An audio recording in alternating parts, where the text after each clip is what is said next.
My first job was in a call center situated in a newly constructed building in Quezon City. It was an exciting milestone in my life, but it came with its challenges. One of them was being assigned to the graveyard shift, a schedule that most people dreaded. Working late into the night in an unfamiliar environment had its own kind of unease. But it wasn't just the time of day that made the experience unsettling. As the hours stretched on, strange and inexplicable events began to unfold, leaving me questioning what I had gotten myself into. The office had a unique layout that only added to the atmosphere.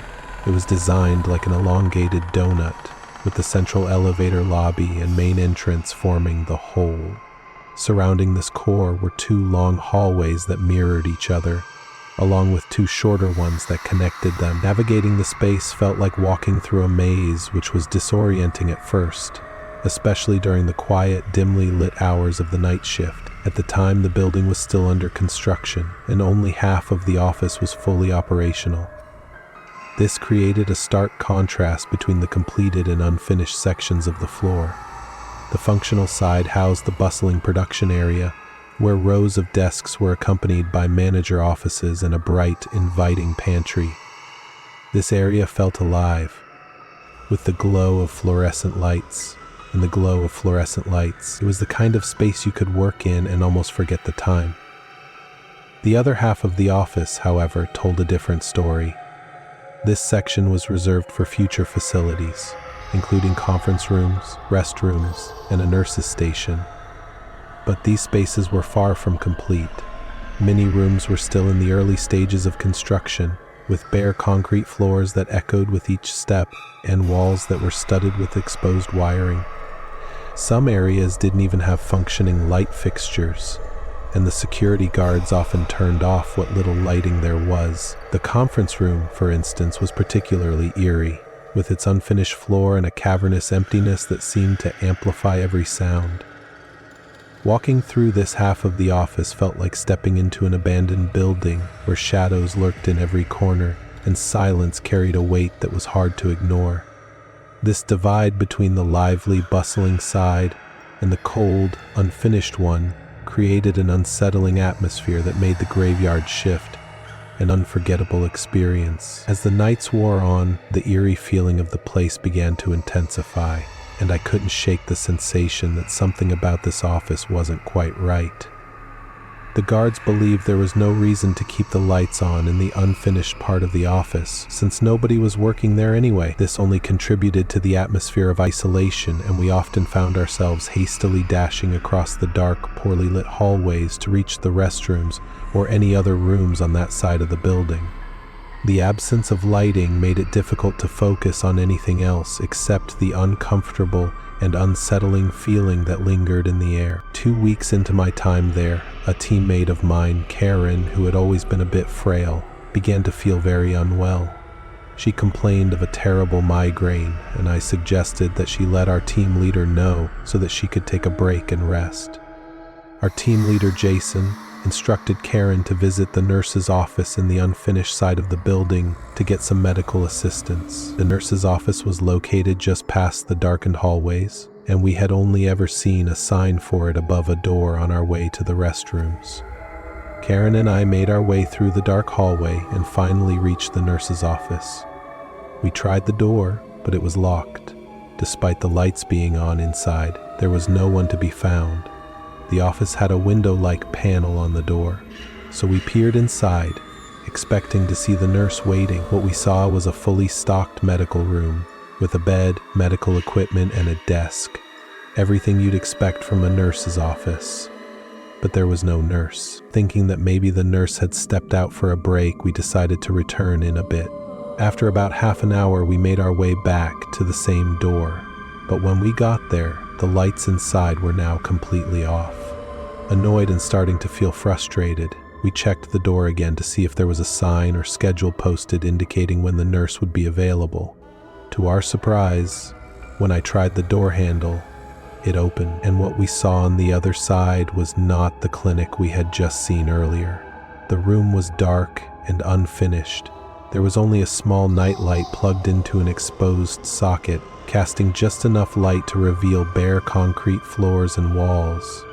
There were no medical beds, no cabinets, nothing but an empty, barren space. The nurse's office, which had appeared so complete just a short while earlier, had completely disappeared. This sudden change left us both staring in disbelief. We were standing there, trying to process what had just happened, when a security guard approached us. He looked at us with suspicion and asked what we were doing in an unfinished area of the building. We quickly explained that we had come to visit the nurse's office, but found it locked. At first, he didn't believe us, thinking that we were playing some kind of joke. But as we tried to convince him that we weren't lying, something strange happened. Suddenly, the temperature in the room dropped sharply. It felt like the warmth was being sucked out of the space, and my skin prickled with a chill I couldn't explain. My heart started racing as I realized that something wasn't right. The atmosphere had shifted from mundane to eerie, and I could feel the weight of an unseen presence in the air. My body tensed up, and I could see Karen's face turning pale as she started to shake uncontrollably. Without any warning, Karen suddenly broke down into hysterical sobs. Her cries were frantic and filled with a raw, unrelenting panic that was almost impossible to watch. She gasped for breath between her sobs as though an invisible weight was pressing down on her chest, suffocating her. It was as if some unseen force had pushed her to the very edge of reason, overwhelming her completely. Her voice trembled as she tried to speak, but the words never came out, just a series of strangled gasps and wails that sent chills down my spine. The security guard, clearly alarmed and unsure of what to do, acted quickly. He ushered us out of the room with an urgency that betrayed his own discomfort. Slamming the door shut, we were hurried back to our team's workstation, but the sense of unease followed us like a dark shadow. Karen was still sobbing uncontrollably, her entire body trembling as she tried and failed to regain her composure. When we explained the incident to Jason, our team leader, he just sat there in stunned silence, his face a mixture of disbelief and mounting concern. He listened intently as we recounted every detail, but it was clear he didn't know how to respond. None of us did. The sheer strangeness of what had just happened defied explanation. Karen's crying eventually subsided into quiet, shaky breaths, but she remained visibly shaken. Her voice trembled as she tried to speak, but the words never came out, just a series of strangled gasps and wails that sent chills down my spine. Her hands trembled as she gripped the edge of her desk, and no amount of reassurance could calm her.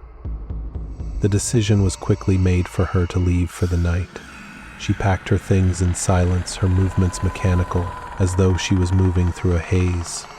By the time she walked out of the building, it was clear to everyone that she was still deeply disturbed by whatever had happened in that dark, empty room. The days that followed were an exercise in pretending everything was fine, but it was clear that the incident had left an indelible mark on all of us, especially Karen.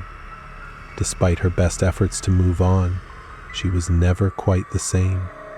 Her once cheerful demeanor had been replaced with a quiet, guarded presence, and she avoided that side of the building entirely. It was as if she had experienced something the rest of us couldn't fully comprehend, something that had reached into the depths of her soul and left her forever changed.